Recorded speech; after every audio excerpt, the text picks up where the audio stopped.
Should they buy it? Should they sell it? Can they make a profit out of it? They don't care if Syria is bombed to the ground. The question is it bad for profits or is it good? Sometimes wars are good, sometimes they're bad. Welcome from Alpha to Omega.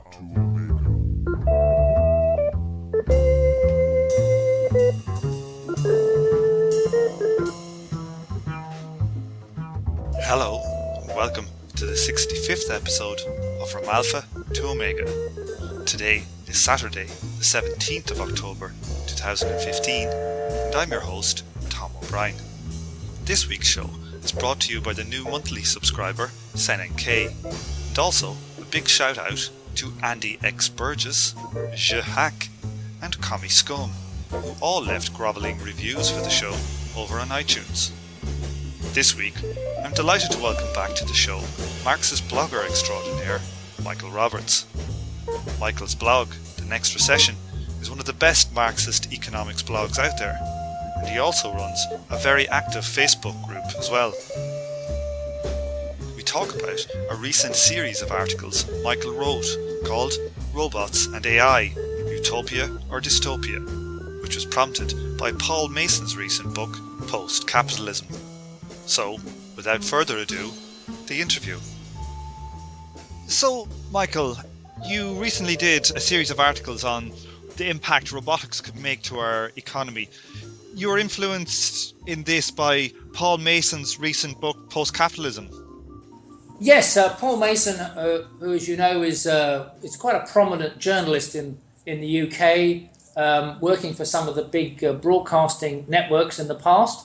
And he has a history of being of a Marxist heritage while he got into broadcasting. And he's been quite a lively and enlightening journalist in dealing with some of the events around the world and on economic issues. And Mason has come up with a book which he called Post-Capitalism, which is significant, I think, in the title, that he doesn't call it socialism. He's talking about a society after capitalism, which is what he wants. And he's looking to say that new society after capitalism will be based upon automation, upon artificial intelligence, upon the internet, and that these forces of change in technology are so different and so powerful that it will be impossible for capitalism to encapsulate them, to capture the value in them, or to control the intellectual and knowledge workers who understand them and develop them. And that this opens up a new sort of society which will break away from the old class-ridden society based on the ownership of property and making profit, and it will be uncontrollable. And we'll move from the old class struggle between the capital and the working class to, say, a new society, a network of communities based on this new technology. This sounds all very well and good, but how does this process kind of take place? What does he see as the seeds of this? Well, I suppose he's arguing that the old ideas that Marx had in the 19th century, that through mechanization workers would lose control of the means of production, they would simply be providing their labor power, and they would be, as it were, in opposition to a whole bunch of machines and factories owned and controlled by capitalists. That basis for what Marx called the class struggle and the exploitation of workers is beginning to, will give away in this new technological revolution, the Internet of Things. It offers the possibility to connect machines and equipment to each other. It offers a whole range of new scientific developments. And above all, it means that workers have the opportunity to free themselves from toil and labour with machinery through robots and artificial intelligence. Now, that sounds great, and you have to say that Marx and Engels also thought that was the point, that socialism would only be possible if we had an economy or society globally which had developed a technical level which would enable workers not to have to toil all day to make a living, but to give them the free time to develop and associate in a common basis and move forward to develop human potential. And that capitalism in many ways was creating conditions for that by dramatically increasing the scientific base and the mechanized base of production so that we could produce so many things in the shortest possible time that we didn't need to work all that time. The point that Marx and Engels made was that what blocked that was that the ownership of the production, the ownership of this mechanization remained in the hands of a smaller and smaller number of people who had blocked the opportunity for the rest of those who had to work for a living to develop this new free association with the time available to them and to use the resources in common to do so. Mason's saying that in some way that this new technology is so different that it can sort of happen without ending this class struggle, that capitalism will, in a sense, wither away because the capitalists won't be able to control the new internet, the new robots, the new technology, and this will be controlled by lots of small people. Perhaps as we are now talking, I'm sitting in a small room in front of a computer. I now can control the world through the internet, and I don't need to worry about a capitalist owner anymore, and we can all talk, free hackers and internet people, through a network which capitalism can't control. Well, I don't really think that new technology has changed that situation, where it's clear that most of the new technology is now owned and controlled in the usual way by big capitalist combines like Google, like Facebook, like Microsoft. They still control the vast majority of this new technology, and all the developments are taking place in robots, in 3D printing, in healthcare and life sciences. This is taking place primarily, although much of the technology is being discovered by individuals and on public money, is being captured and controlled by big capitalist combines. Nothing has really changed, and I'm afraid while the technology provides the opportunity for a new post-capitalist world, it won't happen until capitalism, the mode of production, is actually broken and superseded by one based on common ownership and democracy. It seems that around the edges on the computer programming side of things, there is a culture of open source software, but which is kind of like the antithesis of the capitalist model. But still, this actually seems to do is to lower the cost of production for companies, such that they don't have to pay licenses, they can use open source things, and that you still have capitalists using that in the main. And it's not like it's causing a revolution in the ownership of the computing powerhouses around the world. They're still owned by the corporations. Well, I agree. I think that's the point. And also, you think about it. Yes, we're spending time here outside of the control of capitalism, discussing this through a voice across the internet. We can think our own ideas outside. We're not controlled by capitalism by doing this. But I could also sit down here and, if I was for an employer, have a work to do, and many people do. In the middle of the night, they're actually working for their employer. They're sorting out a problem the employer's got, and then they go to work the next day. In many ways, this free new internet is actually providing extra productivity for the people, the capitalist combines that people work for, because they're using their ideas and knowledge to help out of time. They're even getting paid now, and yet they're still helping. So the free opportunity to develop your own ideas through the internet, on the one hand, is also captured by the fact that in many ways, as you say, the productivity of the labour force is improved for the capitalist combines by the fact that many ideas are actually developed on the internet through the computer outside of work time. I read this book called Forces of Production, A Social History of Industrial Automation by David F. Noble. I don't know if you know it. I don't know that, no. So he's a Marxist guy. I think he was a professor of the history of computation or technology in MIT. And it was about machine tools in the middle of the 20th century and how they were starting to become more and more automated. And he discussed again and again, through looking at the historical record of what happened and how these machines developed, was how they didn't develop what would be the most efficient way, say, for society. That sometimes the capitalist class would take a hit on the profit if it meant that they could keep hand on the control. So that if for example, the machine tools were designed in a certain way and it meant that the workers on the factory floor were more powerful, that they would implement a very different and maybe a more costly scheme. This kind of shows us the kind of class basis of the development of a technology. I'd be skeptical myself about whether we can see these technologies, that if we can envisage them in our head, they could be made. Will they get the capital being pushed towards them to push them into a situation where they actually might help to make some kind of revolutionary change? Well, yes. I mean, the history of technology is under the capitalist mode of production is that it's technology that reduces the amount of cost of labour and raises the rate of exploitation of labour. That's the purpose of new technology as far as capitalists are concerned, and they're not going to introduce any new technology unless it delivers that improvement in profitability across the board eventually, starting off with those who have it first and then those who get it later.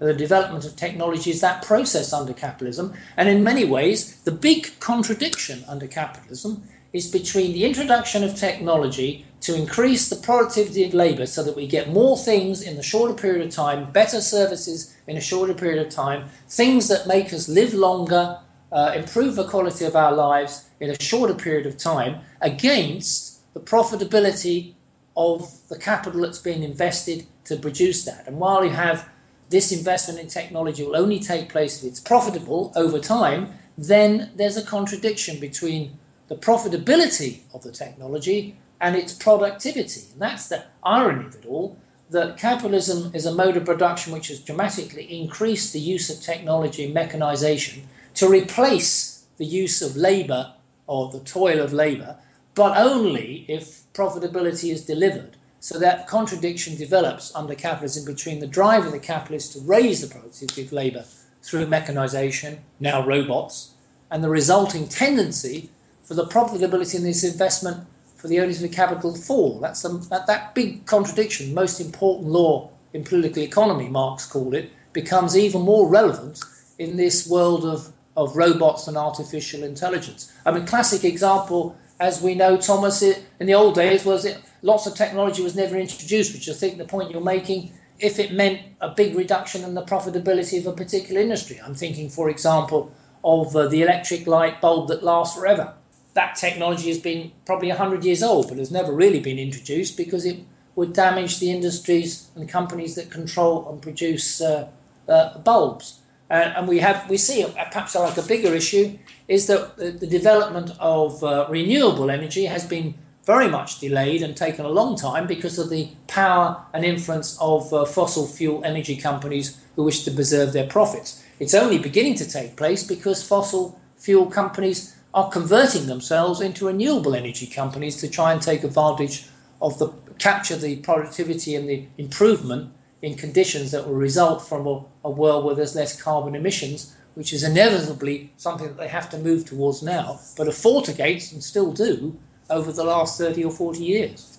A lot of, say, industries, say like computing and all these, they were born on the back of state investment, that the amount of capital that would need to be driven into research and development would be too much, say, for one individual company or corporation to bear. These technologies we have, like 3D printers, the idea that the kind of science fiction idea we have is that we have a 3D printer in our house and we say, oh, I'd like a pair of Nike runners, and you download a copy of how to print them out and then you print it on your machine. Like, the 3D printers are far away from that. They're not good at, as far as I can see, different types of textures and types of materials. Like, this seems to me like if you really wanted to get 3D printing into the future, like in some kind of sci-fi way, it would need a huge amount of investment into research and development. Like, is it likely, do you think, that we could see a capitalist doing that?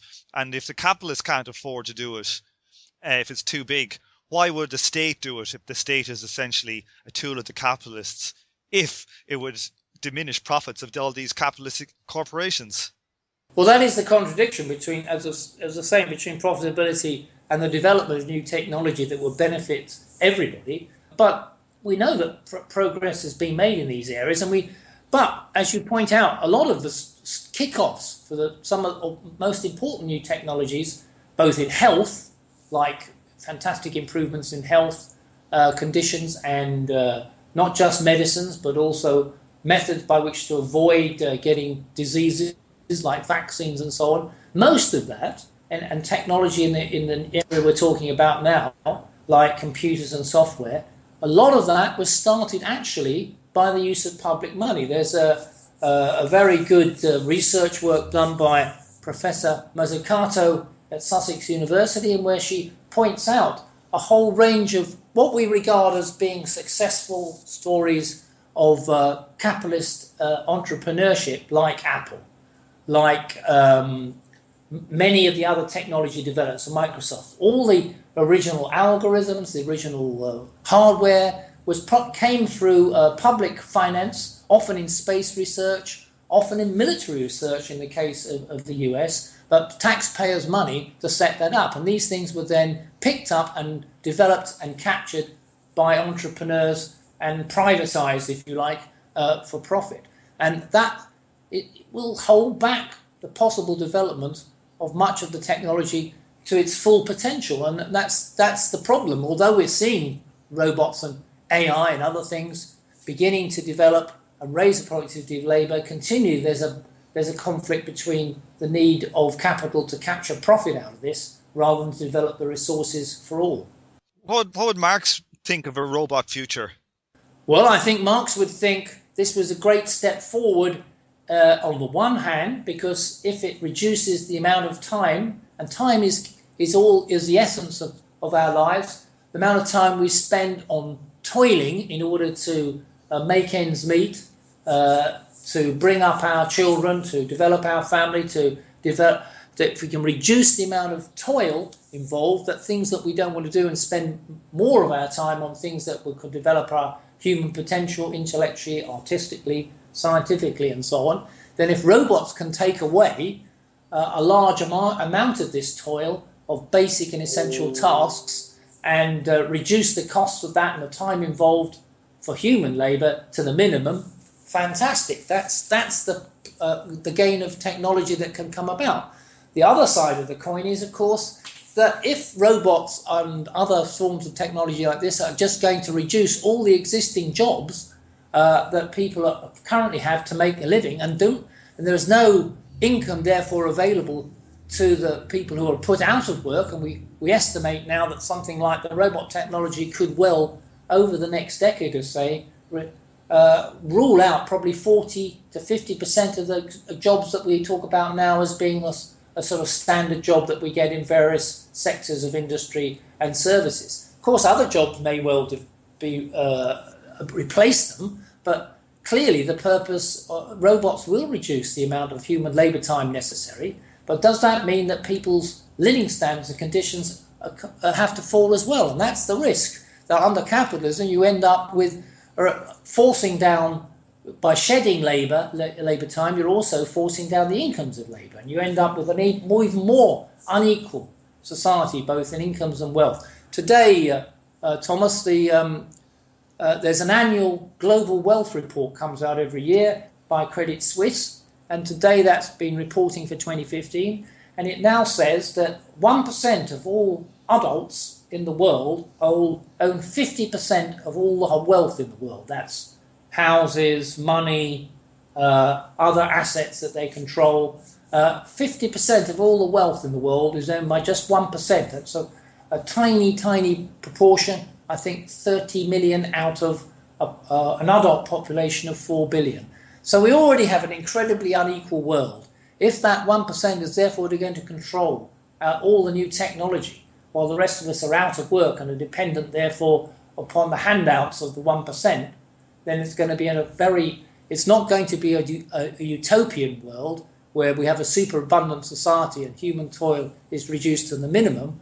It's going to be a dystopian world where inequality is huge, the class divisions are massive, and a tyranny of a few controls the rest of us.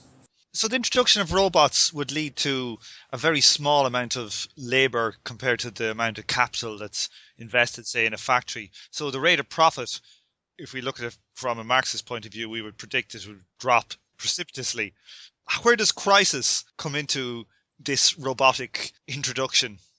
Yeah, this is a very important point of political economy for our listeners, that the Marxist view of political economy is that the only thing that has any value is the expenditure of human labour. Nothing is produced unless human labour apply it. So you can have a machine, but it's still got to be turned on and used. And therefore, whatever it produces, whatever services we have require the expenditure of human labour. And under capitalism, what is produced can be captured and turned into a product, a commodity to be sold on the market for profit. And that profit is accrued and captured by the owners of the capital, not by the people who have expended their labour. So labour is the only form of value, source of value, but that value is generally, well, most of it is captured for the purposes by the capitalist in order to invest yet again. Now, if labour goes to zero and we have robots and there is no human labour, then there is no value produced. So you could say there's no profit produced, and so capitalism has disappeared. And that would be true. Maybe when we were talking about Paul Mason before, he was saying we could move to a society without value because labourers won't have to work and robots will do everything, and therefore capitalism has disappeared. I don't think it's going to happen like that. What would happen is, and we're certainly not at the stage where robots can do everything, and including producing new robots, reproducing robots. We're not reached to that point where every piece of human labour is replaced. What would happen is that over a period of the next, if you like, the century ahead, if this is the process that's going to happen, then increasingly the profitability of capital will fall because the mechanisation and the increase of robots replacing human labour will take place.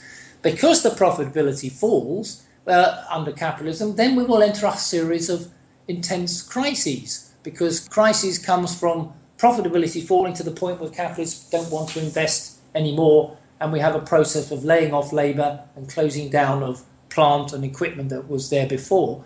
And so we go through these cycles of crises. And these crises would intensify as the tendency for the profitability in capital falls across the globe, and that would increasingly be the case, and it would be speeded up under robots. So before we ever got to a world where the human labour was not involved at all, and it was totally robots doing everything, we would go through a series of crises under capitalism, which would have to be decided one way or the other, whether we end up with a tyranny of the few or a democratic control of the majority and the use of this new robot and artificial intelligence technology for all.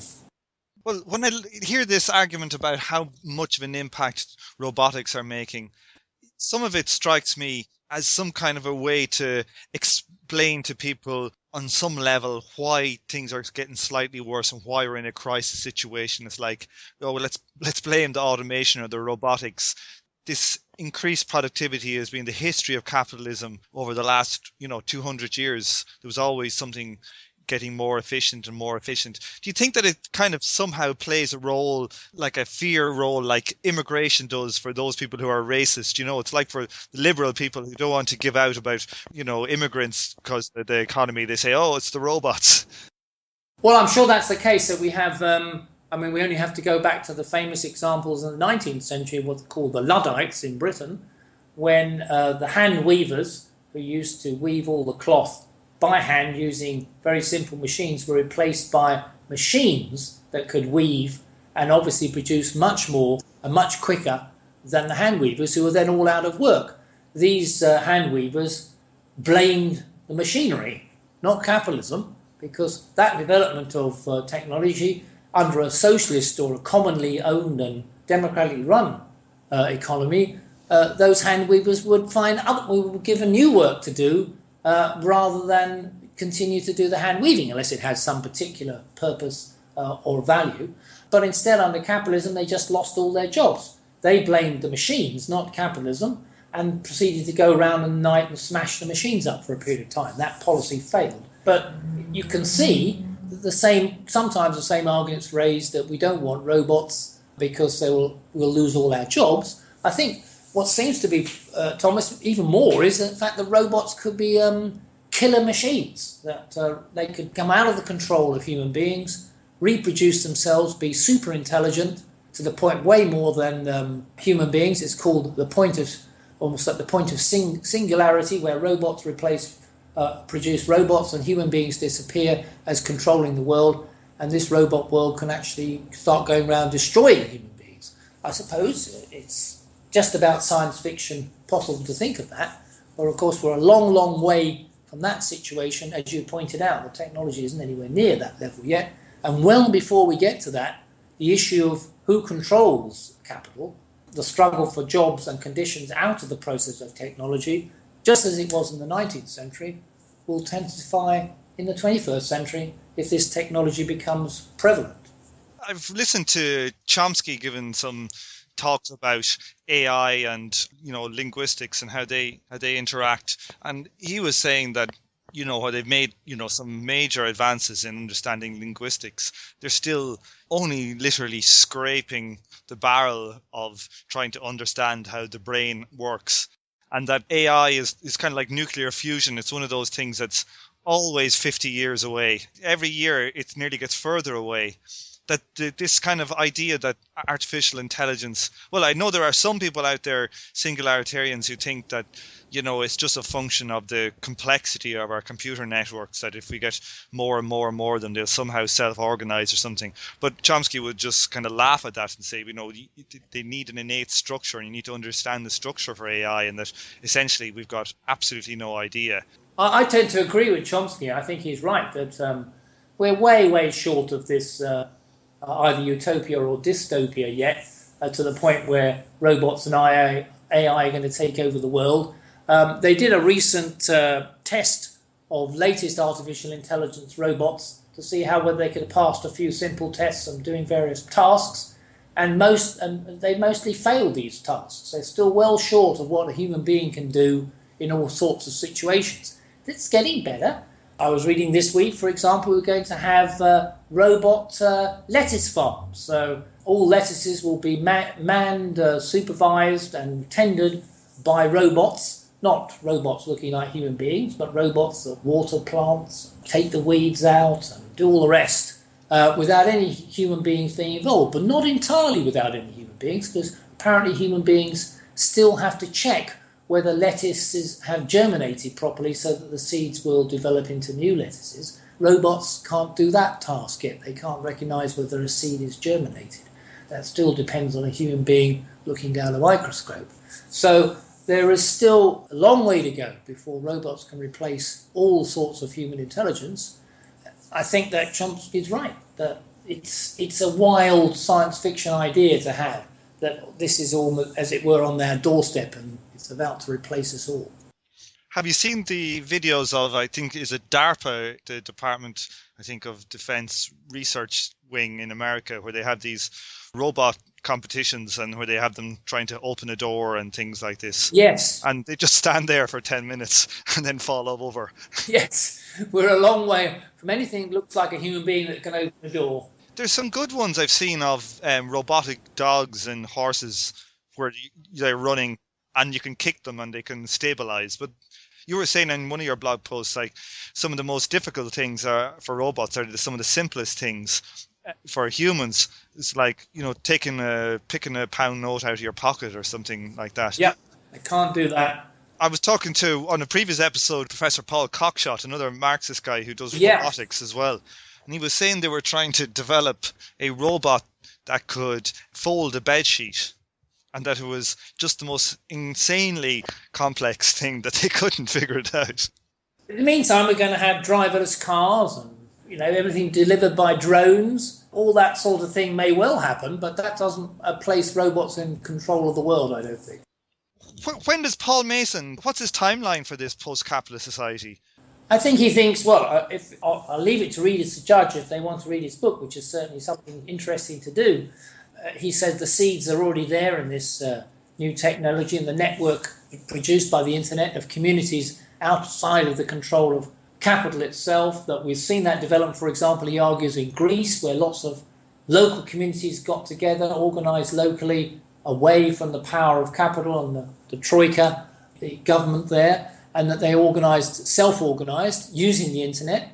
The argument is that Facebook and things like this, the social media, is a powerful force getting people together. We no longer need to have the old-fashioned demonstrations and strikes and so on, because people can organise through the social media. All the seeds are there for an alternative society that will come through, And the sheer pressure of this new technology and the ability to not be able to control it by capital will create the possibilities, he says. I think he's optimistic that that would happen. I think it would be correct to say that Mason says he's pessimistic about the old class struggle. That's never going to happen. The working class isn't a force for change anymore, but he's optimistic about this new form of change, which will happen through the new powers of technology, not controlled by capitalism. I'm not convinced by this argument. I don't think that the new technologies are out of the control of capitalism. I think they are capturing and controlling much of it. Just as they didn't control everything in the 19th century, they don't control everything now, but they still manage to control the majority of this because they own the capital which invests and controls it. On the whole, they do. I'm not sure that the class struggle is all that over. It's a little bit Western looking to talk about it like that. When we look at the world globally, we see huge working class development in manufacturing industry in places like China, India and elsewhere, and they've yet to come on the scene in terms of their influence in about changing the world for the better. And I still think the working class as a class still exists. That's people who sell their labour for a living and nothing else. And the industrial working class is not shrinking globally. It's actually growing, not in the West, but in these other countries. And that is possibly, in my view, a more optimistic indicator of the future. Chomsky made the point as well is that there are some things that we have the capacity to understand. So say like a dog could never learn calculus or Marx's labour theory of value. That it might be the similar case for us to be able to understand what is the basis of how our brain operates and gives us our sense of free will. You know, that perhaps this goal of robotic AI, the complete science fiction robot who's able to just replicate themselves and behave, you know, like humans or whatever, that this might actually be totally beyond our capacities as a species. As he says, it might be. He's saying in effect that there are limits to human intelligence. Whether we've reached those limits, it's impossible to say. Human intelligence and its application to understanding the world and taming the world, which is what human beings is the only animal that really does that, has been unbelievably huge, particularly in the last 250 years under the capitalist mode of production. But I think the potential under a socialist world is even greater. So it's very difficult to say whether we've reached the limits of human intelligence and that we will never be able to really understand everything. Just like a dog can't understand what's around the world apart from its small area, are we just the same? Well, we certainly are at the moment, but how far the limits of human intelligence can go, it really is impossible to say. Chomsky probably knows better than me, because he's the man who's studied it more. The new technology of robots and AI is certainly developing fast. As in all technology under capitalism, it has a capital bias, so it will replace human labour. Jobs are going to be lost, and the aim is to reduce costs. That will intensify the contradiction under capitalism between trying to raise the productivity of labour through robots and AI and the tendency for the profitability of the owners of capital to fall. So there's a contradiction between productivity and profitability, which will increase and intensify the possibility of crises well before we get to a society controlled of superabundance where robots are just working for us and human labour is totally replaced.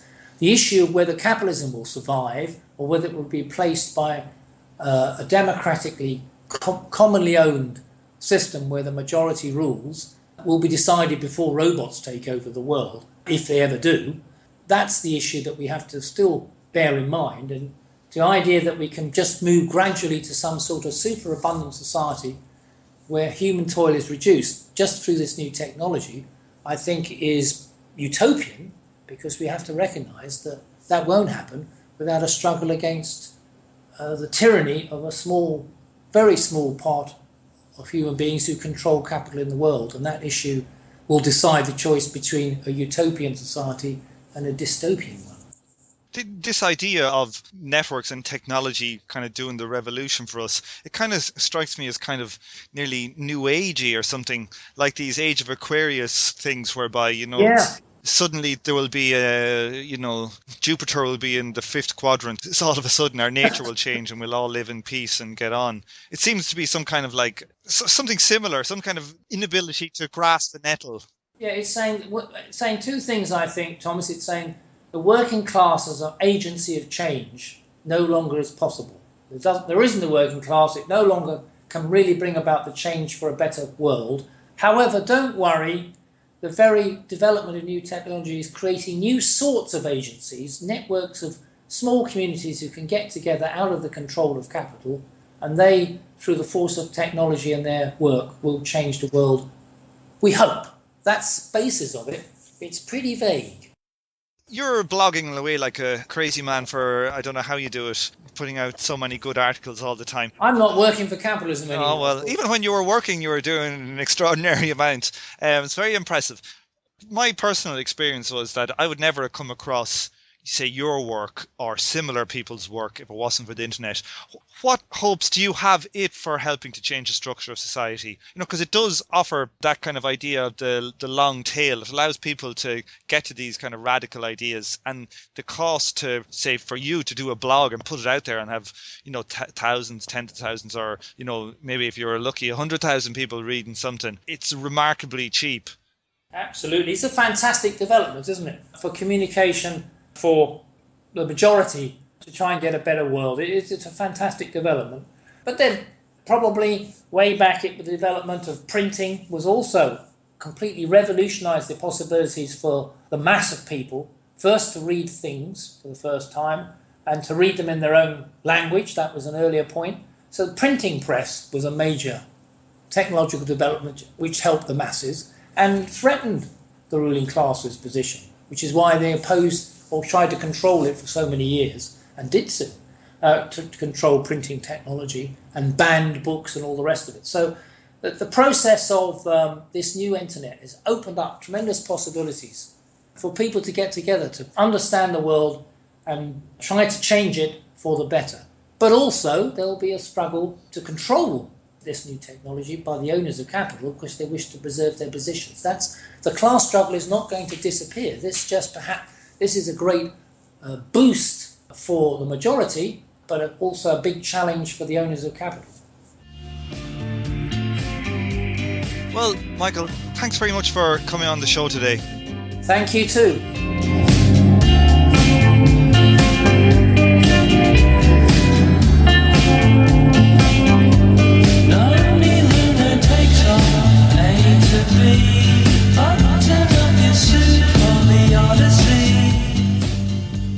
On this episode, you heard the theme tune, The Order of the Pharaonic Jesters, with Sun Ra and his orchestra, and you are now listening to Planet Junior by the Babe Rainbow.